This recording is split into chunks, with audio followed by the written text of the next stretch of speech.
सोहोलीच्या सर्वांगीण विकासासाठी कटिबद्ध संग्रामसिंह देशमुख। सोहोली येथे 53 लाख रुपयांच्या विविध विकास कामांचा संग्रामसिंह देशमुख यांच्या हस्ते शुभारंभ। टेंबू योजनेचे शिल्पकार स्वर्गीय आमदार संपतराव अण्णा देशमुख यांच्यावर सोहोली ग्रामस्थांनी कायमच भरभरून प्रेम व्यक्त केले असून अण्णांच्या आमदारकीच्या यशात सोहोली गावाचा सिंहाचा वाटा राहिला आहे। याच प्रेमाची आणि विश्वासाची परंपरा पुढे नेत मी ज्यावेळी जिल्हा परिषद निवडणूक लढवली त्यावेळी सोहोली ग्रामस्थांनी स्वर्गीय अण्णांप्रमाणेच मलाही मतदान रूपी भरभरून प्रेम दिले। या विश्वासाची जाणीव ठेवत जिल्हा परिषद अध्यक्षपदाच्या कार्यकाळात सोहोली गावाच्या विविध विकास कामांसाठी भरीव निधी उपलब्ध करून दिला। त्यामुळे गावाच्या विकासाला मोठी चालना मिळाली।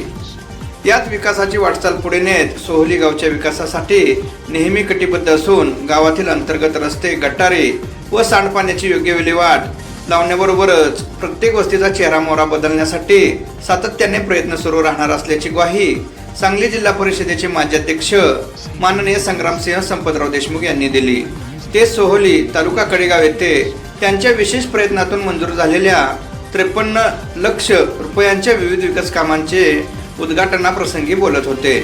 यावेळी सोहोली येथील बेलदार वस्तीमध्ये संजय मोहिते ते जयश्री वाघमोडे गटार व पेविंग ब्लॉक्स, तसेच सुनील पवार ते बापू ठोंबरे गटार व पेविंग ब्लॉक बसवणे, सदाशिव पवार ते शिवाजी पवार तसेच आबासो जाधव ते सदाशिव जाधव यांच्या घरापर्यंत पेविंग ब्लॉक बसवणे, तीर्थक्षेत्र विकास कार्यक्रम DPC क गट अंतर्गत श्री जानाई मंदिर पाठीमागे स्टेजपर्यंत संरक्षक भिंत बांधकाम करणे, तांडा वस्ती सुधार योजना अंतर्गत सुशीला वसंत यादव ते अण्णा बापू मोहिते घर आणि सतीश यादव ते धोंडीराम यादव यांच्या घरापर्यंत पेविंग ब्लॉक बसवणे, जिल्हा वार्षिक योजना शाळा बांधकाम अंतर्गत जिल्हा परिषद शाळा 2 खोली बांधकाम करणे अशा एकूण 53 लाख रुपयांच्या विविध विकास कामांचे भूमिपूजन व उद्घाटन संग्रामसिंह देशमुख यांच्या शुभ हस्ते संपन्न झाले।